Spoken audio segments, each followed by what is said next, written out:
President Trump taking aim at members of his own party, pointing the finger at the 35 Republicans who voted for the January 6th commission.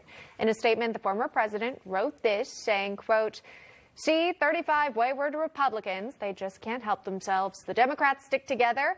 The Republicans don't. Sometimes there are consequences to being ineffective and weak," end quote.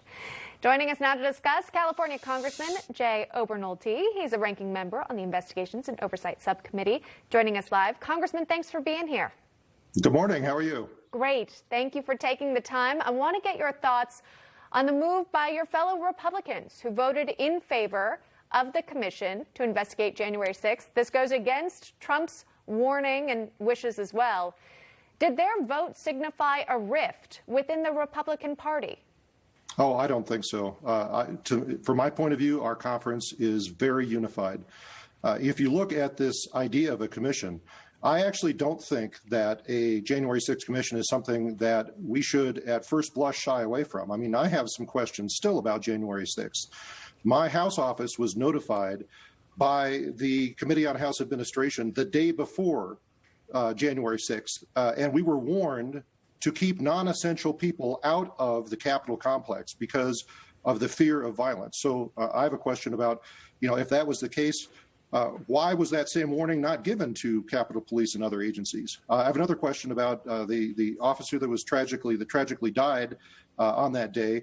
Apparently, there was widely reported that he died of a head injury sustained at the riot, but that was quickly debunked. But I want to know why that information was withheld until after the impeachment trial and allowed to be used to be weaponized in the impeachment trial. So those are questions that I would like to have answered. But unfortunately, it became increasingly clear in the debate that this was just a political stunt aimed at keeping this event and the former president in the news as long as possible and hopefully into the next election cycle. And I think, for proof, just look at the fact that it's May, for goodness sake, right? If we were having this discussion in February about a commission, then that would be one thing. But it's May. The Department of Justice has already made over 400 arrests. There are ongoing investigations with multiple agencies, including an investigation in the Senate. So, that really makes you a little skeptical. And then, to conclude, I'm one that actually watches the debate on the House floor. I believe that Congress is meant to be a deliberative body.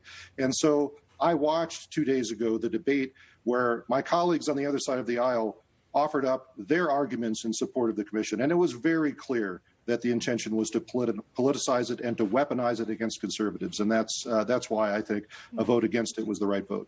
I watched too, and we heard from several Republicans who are saying, what about the commission to look into the other violence that we've seen across our country? Where's that? Who's calling for those investigations? I suppose that's a separate topic. We could come back to it another time. But staying on sort of the events surrounding January 6th, the calls to investigate it, there was an anonymous letter that was published on official Capitol Police letterhead. It spurred the support for January 6th. That's causing a stir. Here's an excerpt of what was said on this letter. Again, it's supposedly coming from several dozen U.S. Capitol Police, saying it is inconceivable that some of the members we protect would downplay the events of January 6th.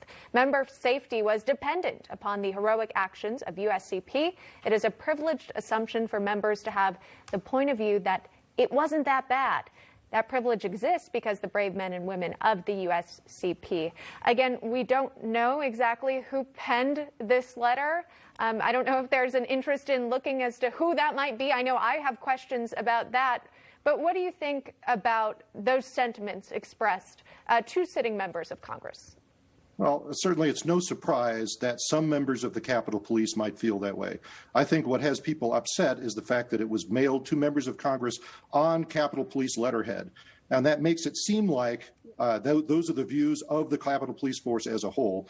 And of course, the Capitol Police have subsequently issued a statement saying that they don't weigh in on pending legislation and that this in no way represents the official view of the Capitol Police Department. So, it's that I'm sure is something that they're going to be looking into. It should have been, first of all, of course, not on Capitol Police letterhead, and there should have been a clear statement that this was the point of view held by a small number of members of the Capitol Police force and not the agency as a whole.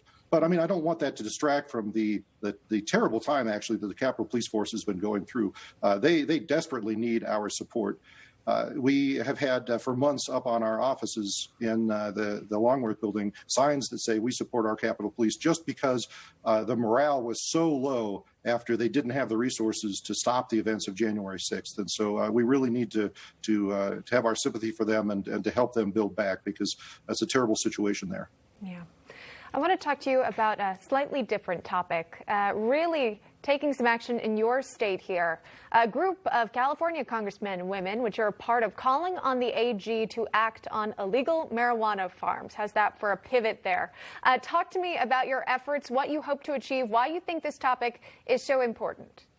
Well, we're having an enormous problem with illegal marijuana grows in my congressional district. I represent a very rural part of California, and that's where criminal enterprises go when they want to farm marijuana illegally. And it has terrible consequences because, first of all, they divert millions of gallons of water a day illegally.